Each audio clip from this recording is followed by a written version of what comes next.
Welcome to Lead the Way. Today on the podcast, we're joined by Sarah Stonbely, a senior research fellow at the Tao Center for Digital Journalism at Columbia University.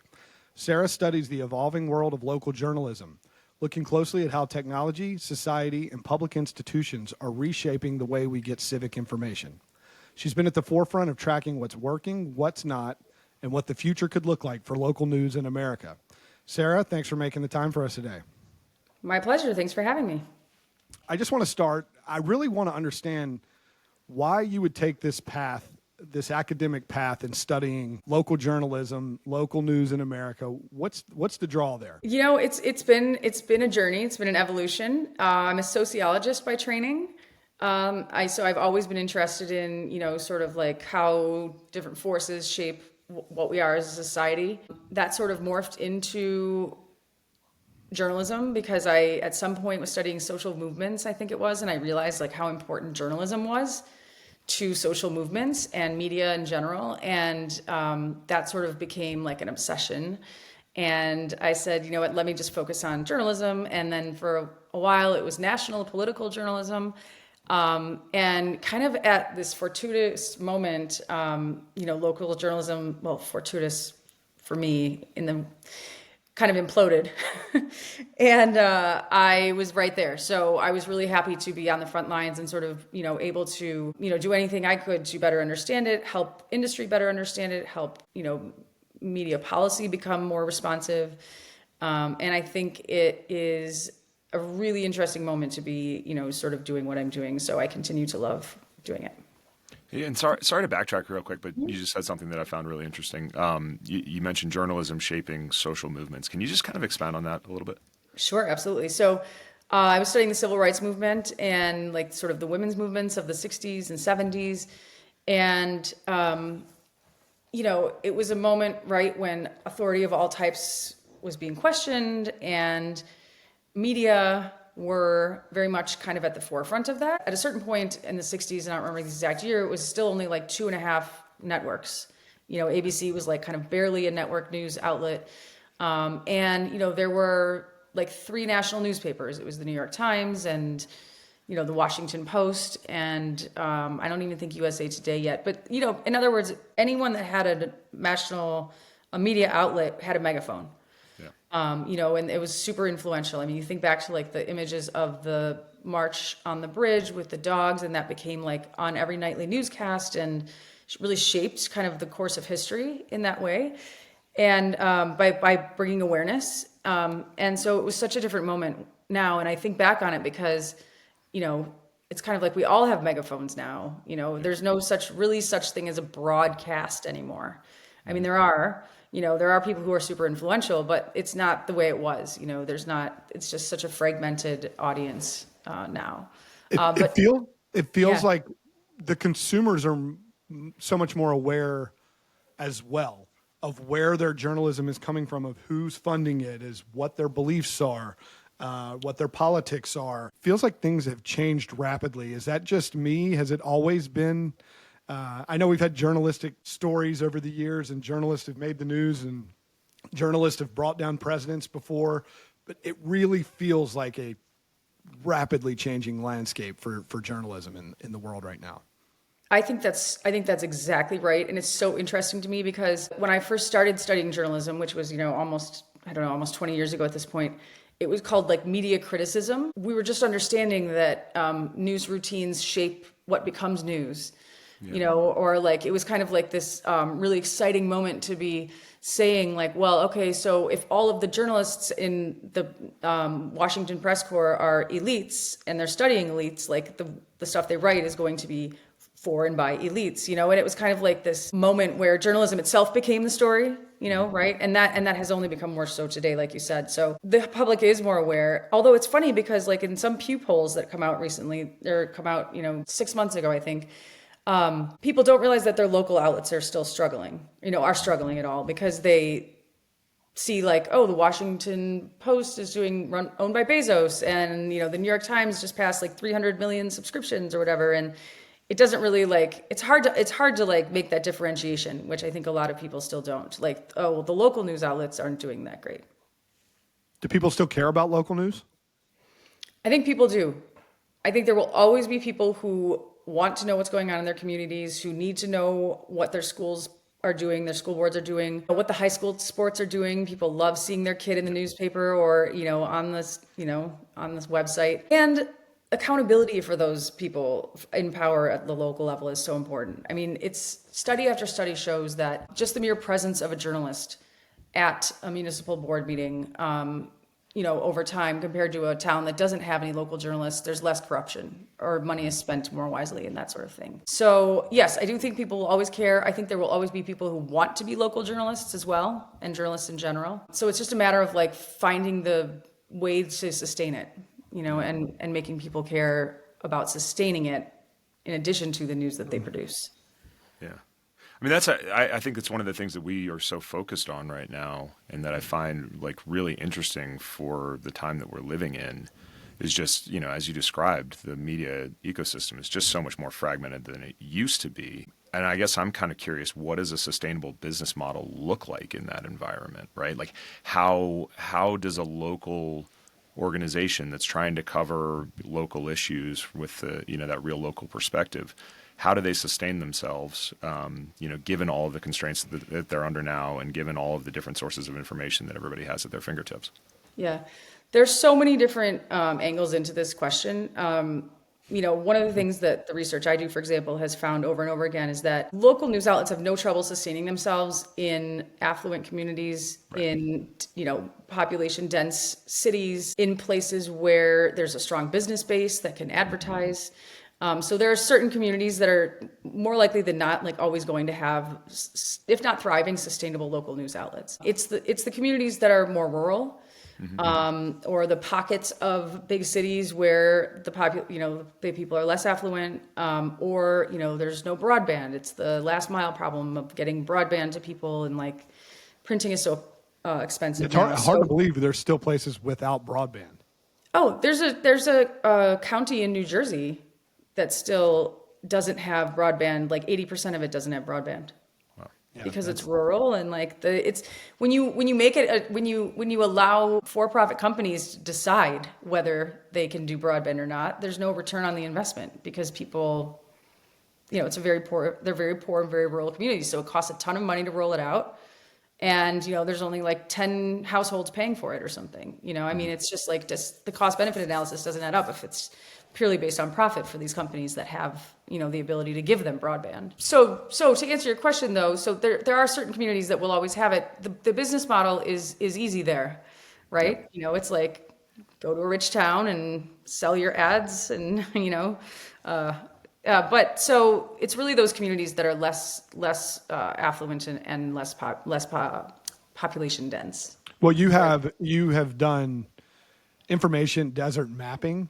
Is that what you're talking about? And can you kind of talk about what that means and what that work is that you've been doing?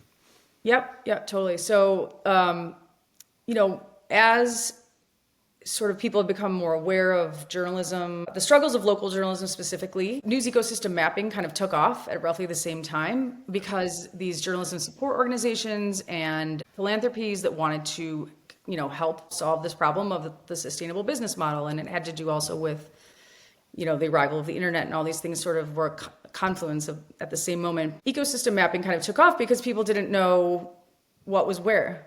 It was like, well, okay, I want to help local journalism, but like, where is there local journalism and where isn't there? And what does it look like in this place? And what does it look like in that place? So I've been doing it for a while. And one of the things that is so difficult about it is because it's online, it can be very ephemeral, right? There's a lot of churn, there's a lot of turnover, and outlets kind of come and go. And there has not been like really one central organization that keeps track of where there is local journalism, where there isn't.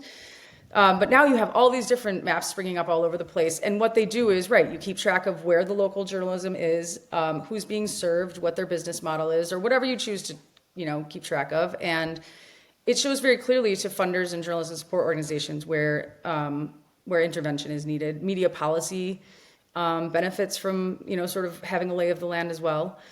So there are really a lot of benefits to having this bird's eye view of the local news landscape. Yeah. Can you just break it down? Because I know you've done a lot of work in Charlotte recently, right? Yes. And so a city like Charlotte, which is kind of in that affluent, like densely populated area, Growing, yeah, growing. big banking Yeah. community. Yep. What's it look like there? I mean, what did you, I think I just read a Columbia Journalism Review article that you wrote that had something like 300 news organizations that you found at the local level in Charlotte.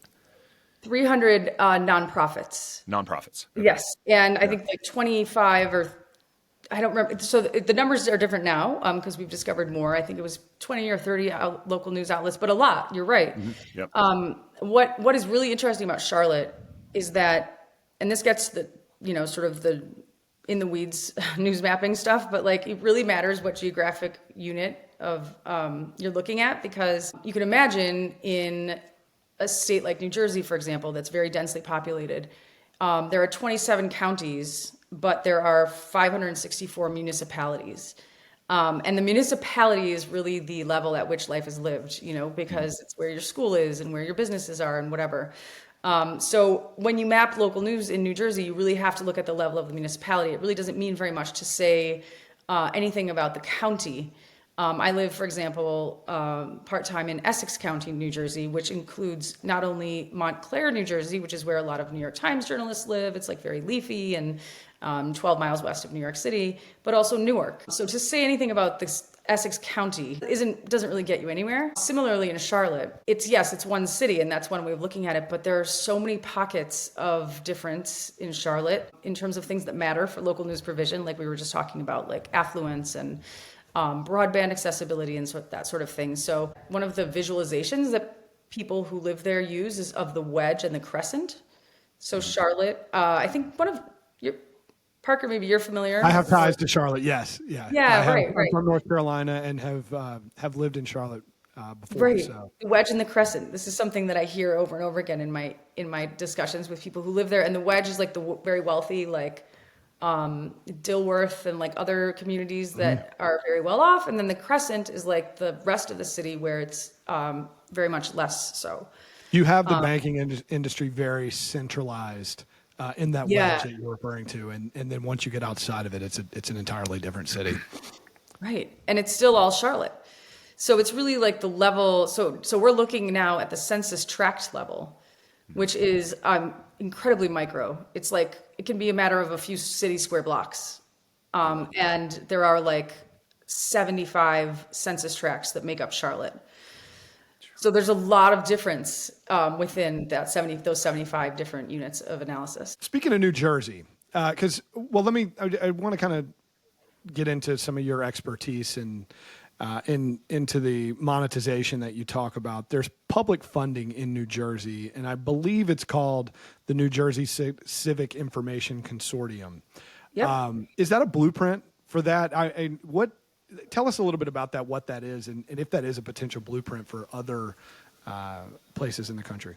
I'm so glad you asked about that. It is, I absolutely think it is a blueprint for other efforts in the country. So the New Jersey Civic Information Consortium is a public body made up of people who are basically chosen by like the mayor and different senators. They're appointed by elected officials? Appointed. Yes, appointed.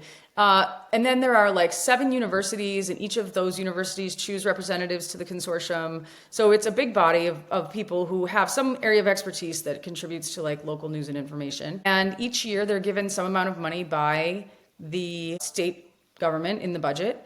And they then allocate that money. They basically re-grant it out to different projects around the state that, in some way benefit local public news and information. So it might be like a local news outlet, or it could be like there's some very cool, I was just reading about their latest round of grantees, and there's like these very cool groups that are educating citizens to become sort of citizen journalists in a way. That then feeds up to like platforms that are monitored by journalists, people who have journalism training and that sort of thing. So it's not just like a different version of a Facebook group. It's like more moderated than that. But anyway, lots of different, very cool, diverse efforts. And, it's not a huge amount of money. It's like between $1 and $5 million a year, which is a drop in the bucket when you could look at I think it's like $1 billion New Jersey spends every year in their budget. But it absolutely could and should be a model, because philanthropy while there's a ton of money that is being given to great causes, it only goes so far, and it kind of like goes from one thing to, what's the one shiny object in philanthropy? Now it's like, Right. Rightly, it's like health, because this has been cut by Doge and whatever. We don't need to get into that, but so it's really a really very innovative and I think sustainable model that goes a long way. Like these little grassroots groups, they get $60,000 and they do so much with that money. It's really amazing how much of a difference it can make. Yeah, you get it in the hands. You get $60,000 in the hands of passionate people, and they'll figure out where to take it and what to do with it, and it'll mean a lot. Whereas some of these bigger organizations, $60,000 doesn't move the needle, and it's going to get nothing done. So I can understand why you would find a lot of value in a model like that.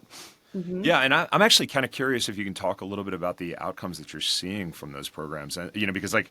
One of the things that I think is so interesting about everybody having a phone and everybody having a platform is you can get hyper local on, on news and covering issues and do it in a way like Parker said, like where you don't need this like massive business model and like massive infrastructure to make it work. And so that's maybe like the really exciting and sort of promising time about promising thing about the times that we're living in. But I am kind of curious like how that actually plays out in terms of impact and what you're seeing as results there.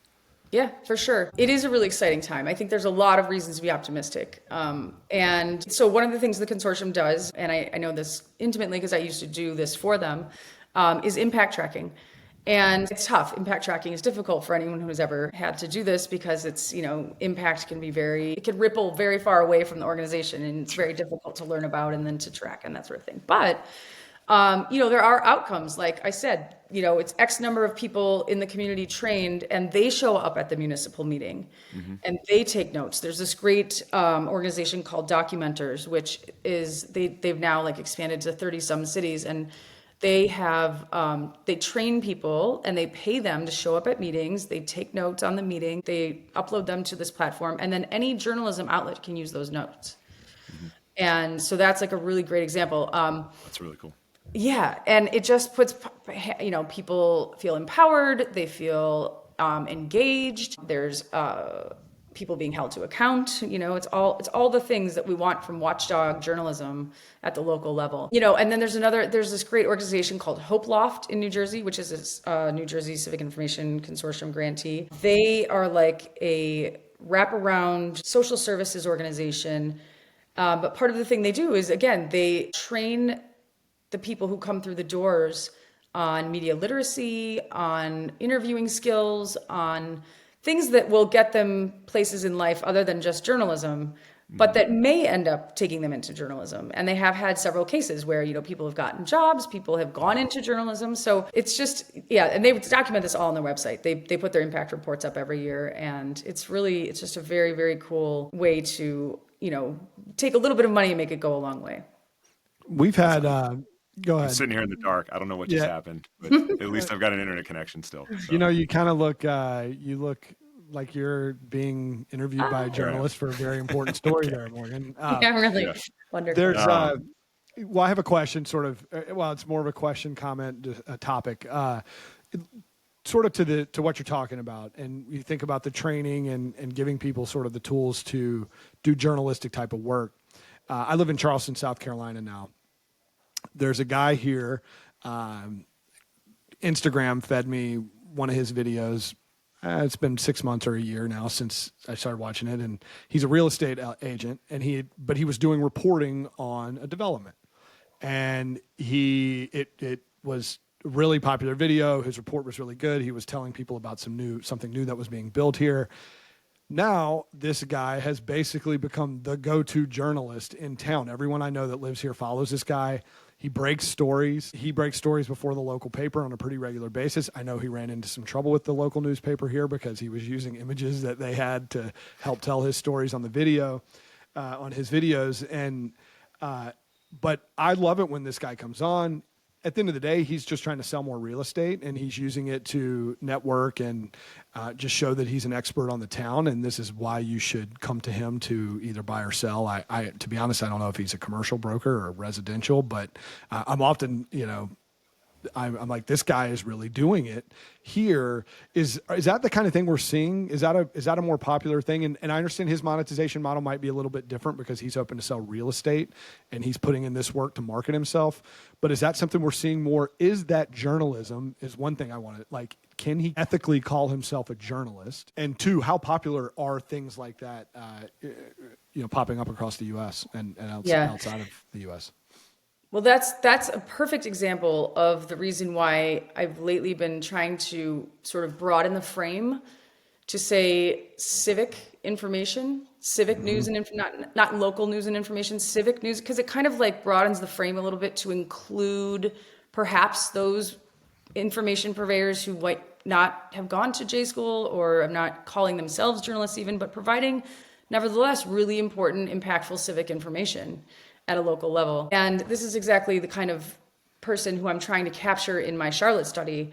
And hopefully that's a model for elsewhere as well. Because, with the advent of the mobile phone and basically like the broadcast capability in everyone's pocket, anyone can do this. I mean, there are so many examples of people like that. There's a great example of a woman in California. Jesse Hardman was just telling me he runs Ground Truth for Internews. They had this study in California. This woman, like, there was this garbage pile at the end of her block, and like she wanted to make it go away, and she started doing this like reporting on it.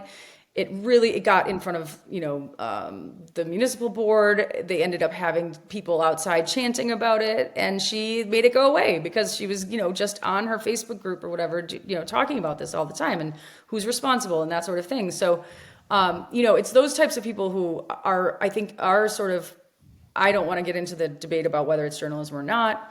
Right.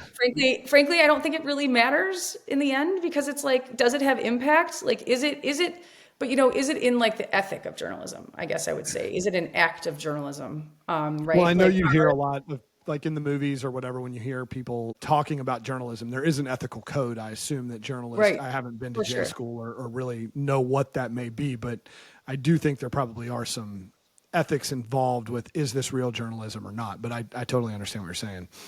Yeah.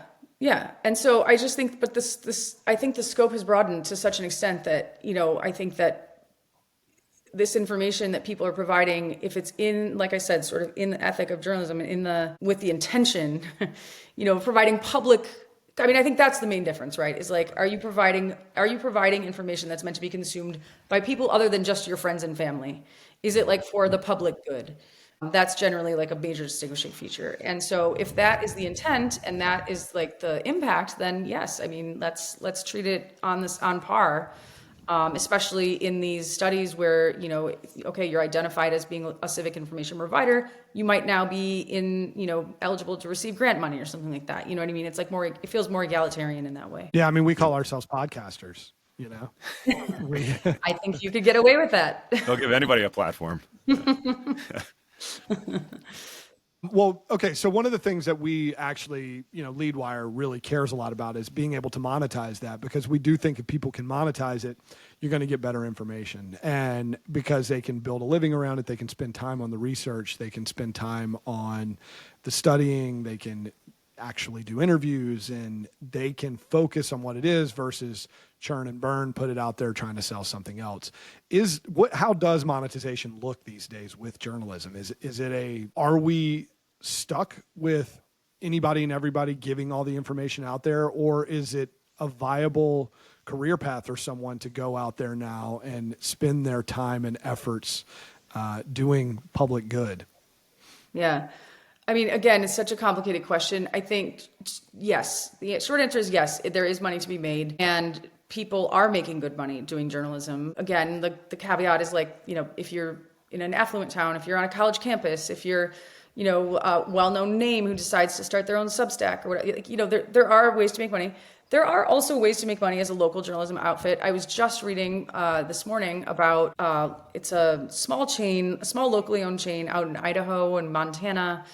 And their ethos is just, because they're custodians of the community's living history, and they're very engaged with the community. They, I think they still do print, because print still gets more advertising. Print ad money is still better than online, especially for local, because you're kind of a geographically confined area with specific businesses that want to reach those people. So, but I think that, the subscription model, and this is kind of, I think, how we all came together. Yep. The subscription model is like kind of a double-edged sword because, yes, I will pay a subscription for, The Atlantic or The Economist or whatever, if I think that I'm going to get good, reliable journalism and I'm going to go to them all the time. But like, if I want to read one story on a local outlet, I might be willing to pay for that story, but I don't want to subscribe, right? Mm-hmm. So, I mean, this is why, if you don't mind plugging your, We do not mind, plug away. Not at all. Your idea, the micropayments. I mean, I think the micropayments, I think that's brilliant. And it's like so overdue. I would absolutely pay probably $1 a day to different outlets to read different local stories that I come across. We agree with you on the brilliance of the idea. Yeah. So go on, talk more about that, because we actually think we can get a price, and I think everyone we talk to is like, I don't want to subscribe to one particular thing. I want to pay for what I want that day, and it may not be from the same outlet every single day. I want to have choice, and I want to be able to pick the people that I feel like actually are connected to that story or might have put in more work. Or just I like them, and I think I'm feeling their energy or their vibe today, so I'd like to pay them today for what they've talked about. That is how we connected, Sarah, because you had put something on social media and said, "Oh, this is a PhD that agrees with what we're saying. Let's talk to someone really smart to make sure that we're going down the right pathway." So I love hearing. I know obviously we love to plug our own business and think that we're geniuses for coming up with this, but we're not the only people that ever have had this idea. I think we're one of the few that's actually trying to make it mainstream. But it seems like there's really smart people out there like yourself that would like to see this happen. And tell us why this works. Tell us why this model would be useful to the world. Well, it seems to me that the time has come where like the technology has caught up with the idea. Because one of the main things that, turns people off from local outlets in general is the UX, like the user experience is awful, right? Like the website is, if they're selling ads, but there are pop-ups and that's cluttered, or like it doesn't translate to mobile or whatever it is. And, they're getting better now, but like, and I'll let you explain your idea because you'll be doing better than me. But my understanding is that it's going to be a very seamless user experience, which I think it's really all about the user experience, because if it's easy, and I can just set up a wallet and then click a button and they get paid, I get to read or see the story or whatever, like that seems to me to be really the key. I mean, our goal is ultimately for it to be, and this is what we've been building out, a one-click experience. You want to see it, $1 is enough, you're willing to pay it, you click yes, I'll pay the $1. Yeah. And now you've got access to the article, you own it for good. And that's how simple it is. And I do think it comes back to, Parker, something that you said just about choice, right? Like, I mean, as readers, and like what we just talked about for the last half hour, like there are limitless options, right? And as a reader, I think we all kind of reach that saturation point where you're like, I can only accept so many subscriptions. I've only got so many dollars that I can go around and spend. And that was one of the things that I think where we really started feeling like there was a business model here was when we started focusing on that reader experience. Like, how do we give that power back to readers to just go explore and, look for the content that they care about, go look for the articles that they care about topics that are interesting to them. And so that's where we really are trying to focus a lot of our efforts is like, how do you just get readers the information that they care about in the time that they care about it, right? In that context when they're looking for it. And so that's a lot of what we're focused on. I think that's exactly right, because a subscription saturation is totally real. Mm-hmm. It's anyone who like tries to keep up with the different platforms on television for like whatever, it's just like, oh my God. Luckily those are all consolidating into one big platform. So you might only pay the cable 2.0, the mega cable bundle again. But yeah, anyway, sorry, I didn't mean to interrupt you. No, totally. I mean, that's right. So, should we go down that road actually? Because I think this is super interesting and timely, given everything that, I mean, the Kimmel stuff and like all these affiliate networks and all the consolidation that's happening there. Like, do you have thoughts on that and how that impacts what's going on?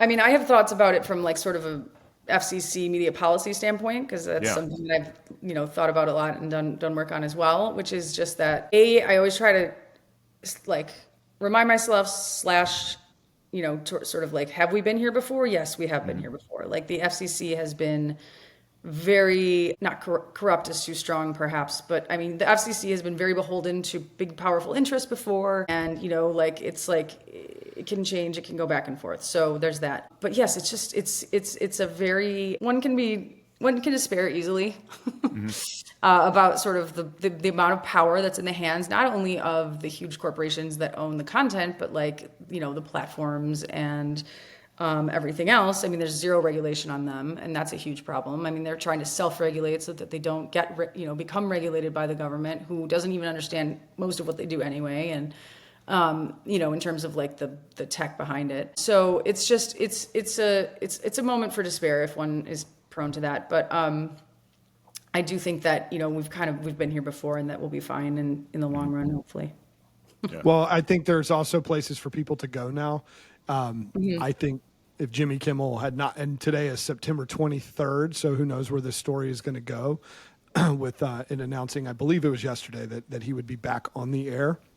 Yeah. I think had they not decided, yes, he could go back on the air, I think he would have been able to, should he have wanted to, find a platform that would have worked for him and potentially could have been selling a podcast for $1 a piece or something along those lines. I was thinking the same thing when Colbert. I was like, why doesn't he just go to like Paramount Plus or no, that's not a good example, but like, one of the other ones that's not owned by, like, why doesn't he just go to why doesn't some other platform just scoop him up and put him on? And I don't know. Well, there's high probability that those conversations are being had. I think there's the generation of people that watch those shows, and we all grew up with the networks, and these networks are where you do this type of stuff. The generations that don't even know who they are, or maybe only know them from YouTube or anything like that, they might not even know it's a broadcast network. They've only seen YouTube clips. That's right. And so it does make it really interesting. I had one thought from our earlier discussion, because I was flying this weekend, and I took two different airlines. I took one airline to my destination and a different airline back. And this kind of goes to that subscription fatigue. I still travel all the time, but it used to be an every weekend thing. And I was so loyal to one airline that I would maybe go out of the way, take a longer flight, just to do this one airline. The freedom when I decided, I'm just going to choose to take the airline that has the best flight with the best time of departure, with the best arrival time. I'm going to pick that. And man, that freedom when I didn't have to just stay and connected to the one airline is very similar to what we're talking about with our sort of non-subscription model. Because if you're paying for the New York Times or the Wall Street Journal, which sort of they tell the same stories, but with a little bit different lean to the perspective they do, you're sort of beholden to that. And that you may not want the New York Times opinion on a particular story every single time you're looking to understand what's going on in that story. Once you've paid the subscription, you're like, I'm reading the New York Times version of this story, but maybe I want to see, what a different opinion is. And I don't pay for the Journal, so I can't really check in there, but I can correlate it after this weekend and taking a couple different airlines to what I needed to do, to breaking free of the loyalty in hopes of one day getting curious an which upgrade airline to a it was. first-class Was it seat. United? I did fly United this weekend. I flew American this weekend. Yeah. I've had accounts with Delta. I've had accounts with American, depending on where I've lived and who it was. It is I have all about accounts with all of them, Right. but I don't care which account I'm using anymore. Right. It used to matter to me that I want to have status at an airline. Right. I just can correlate that to the subscription fatigue as well, where it's just like, why do I have to take the one airline, or why would I only have to read one person's perspective or one organization's perspective on something? Yeah. Just to sort of like put an exclamation point on that, it's one of the, and I think you talked about this earlier, Sarah, like the media ecosystem or the media landscape used to look like a couple big networks that had that megaphone. And now information's more democratized than it's ever been, yet somehow we're sort of all living in our little echo chambers. We're all like, dealing with this like polarization because you're just force-fed the same opinions over and over again. And that's one of the things that I think more than anything is really important about what we're doing, just giving readers back that choice to be able to say, hey, I want to look at different perspectives, and it just should be easier to get those different perspectives because they're everywhere.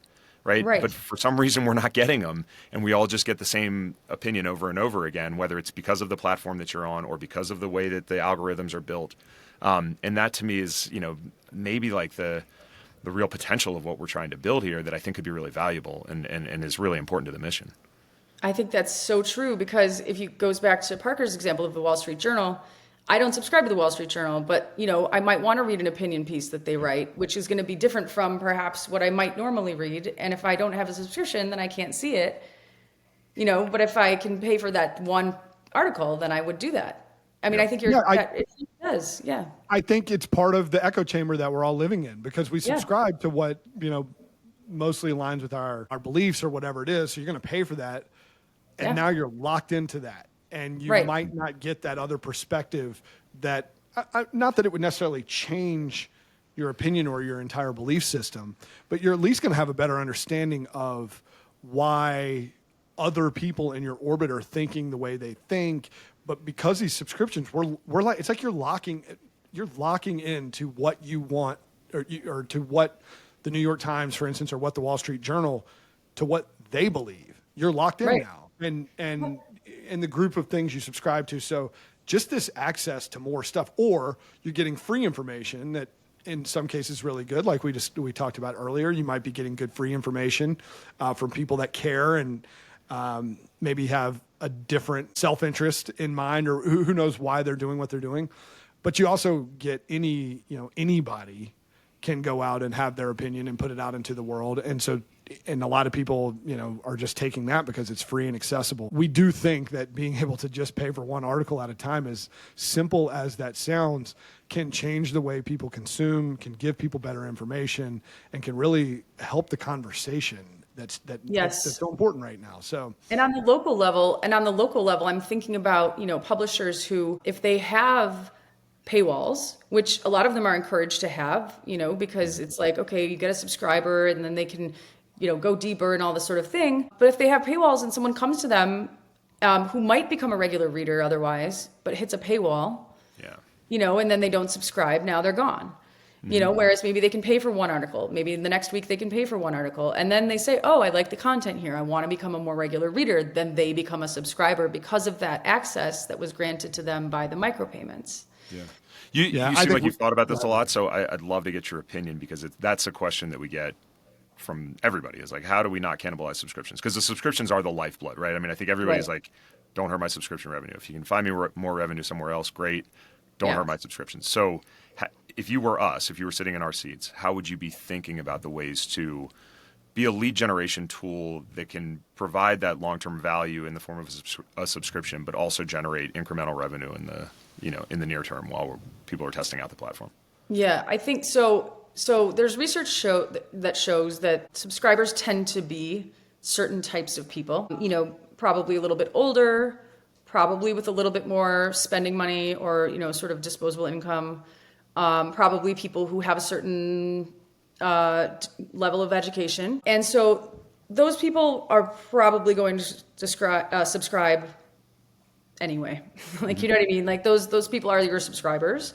But like the people who might be on the bubble for whatever reason, but who do have access to your content, which is behind a paywall, understandably, but like can take little nibbles here and there. And then, for whatever reason, they decide to become subscribers. I think that's a pretty compelling argument in favor, that you're not like, it doesn't cannibalize. Like you're not, if someone's going to read your content and they're going to become a subscriber, right. But it's like, there's people like on the bubble who like might come in for some, one thing, or maybe it leads to them taking a subscription. Maybe you have like just a subscription for high school sports, which a lot of people love, or whatever. I mean, maybe it just makes people readers in different ways or for different reasons.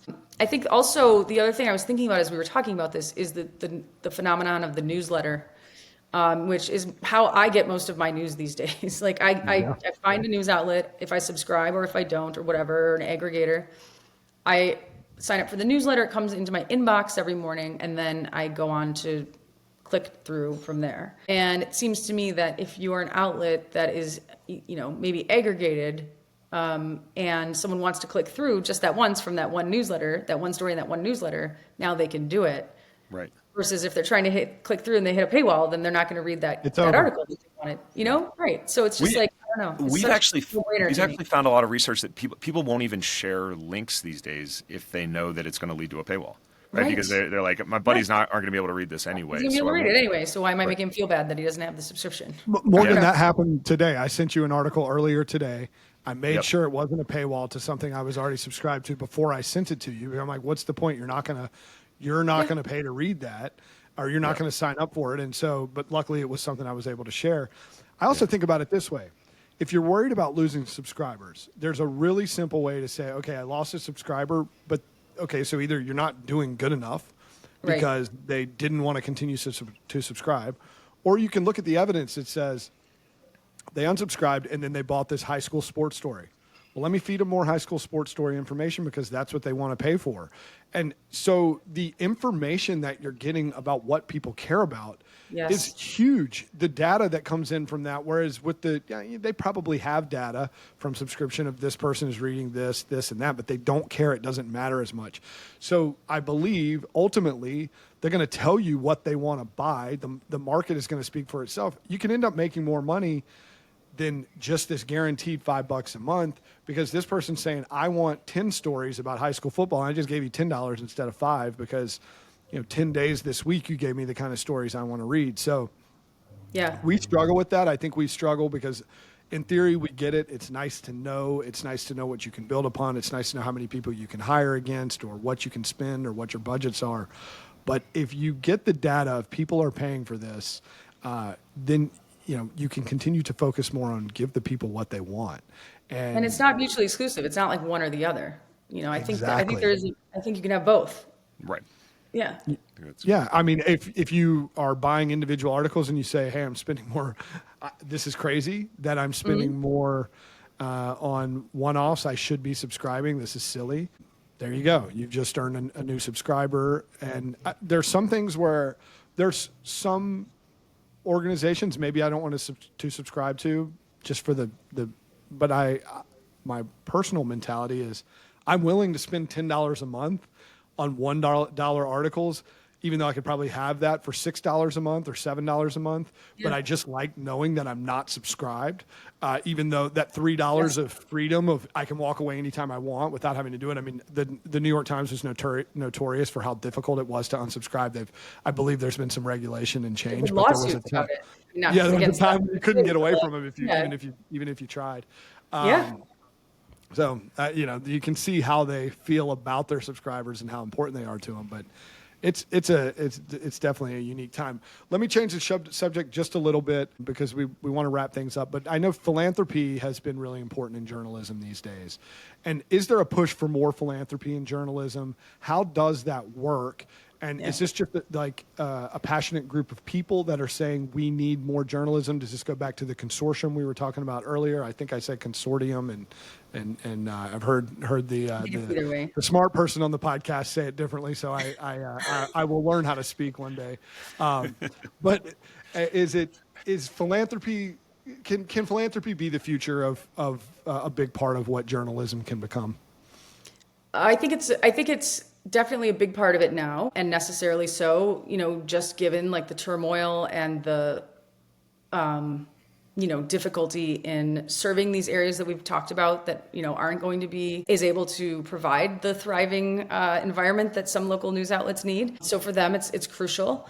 And, one of the things that has slowly happened over the last, say, decade is that people have come to realize that local news is kind of the cornerstone of all of these other local things that people like, such as less corruption, such as, sort of greater transparency into what's happening in the state house, such as, sort of community building and, what are the new events around town and, sort of building up local businesses and all of these things that like contribute to like vibrant, healthy communities kind of in some way or another need local journalism or some form of local civic information to survive.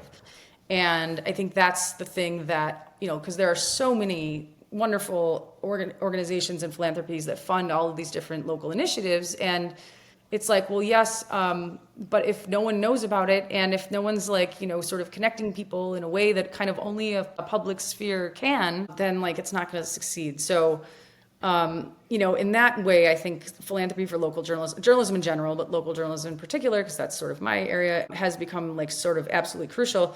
At the same time, I know that a lot of organizations don't want to rely forever on philanthropy because it's kind of a little bit precarious and can change. It can kind of, different priorities and whatnot. So it's really important right now. I think it will continue to be important for a certain sort of segment of local journalism. And, hopefully in the future, it will not be sort of so urgently and desperately needed.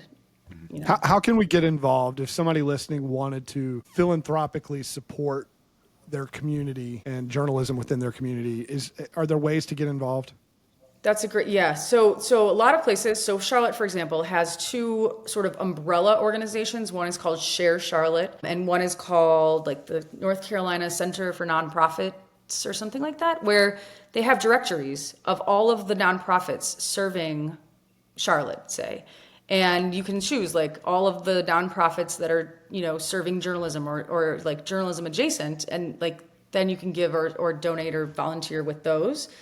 I can't say whether they exist everywhere, everywhere in every city, but I think that would be a great place to like just sort of Google like nonprofits supporting journalism near me or something like that. Like there are national efforts, but I think like the closer to the ground, the better, as with most things. Well, Sarah, thank you for coming on and talking to us, leveling up our smarts, bringing someone that spends a lot of time thinking about this stuff. We do care a lot about local journalism. It's a big reason for the existence of LeadWire and why this company has come together. We're hoping to change people's mind about that cannibalization of subscribers. We are doing a lot of tests and trying to prove out that not only does it not cannibalize, it increases revenue and does increase subscribership as well. We hopefully have more studies there. We do try to be pretty transparent on this podcast about how this company's coming together and what we're up to. We have wins, we have losses, just like every business that's starting it out. We know there's companies that are out there doing things really good. We've got our eye on what's going to happen with Substack and their new ownership and the big influx of money that they've had coming in. What's going to change in that model? We've seen some things that could be good. We've seen some things that are already starting to struggle, and we're trying to learn from that as well. We love meeting with people like you. Thank you for caring about this stuff because it's sort of a shared passion, certainly with Morgan, and maybe one day Morgan will give his founder story on this podcast, and we'll understand why he's so passionate about this. But this is why this podcast exists. It is what we want to help people. We want people to get better access to good information. I mean, really, at the end of the day, that's what we care about.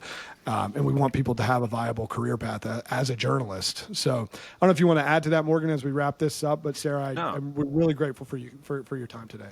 Yeah, no, Sarah, this is awesome. And I feel like we could keep talking for hours because I'm fascinated by this stuff and the work that you've done. And I'm kind of a data nerd and like seeing all the data that you've pulled about like the local journalism. It's I was having a lot of fun going through that before this. But thank you for coming on. Really enjoyed speaking with you, and hopefully we can do it again sometime soon. Yeah, it's been my absolute pleasure. It's been fun, and I'm cheerleading for you guys. So hope we talk again soon. Thanks, Sarah. Awesome. All right, thanks, Sarah.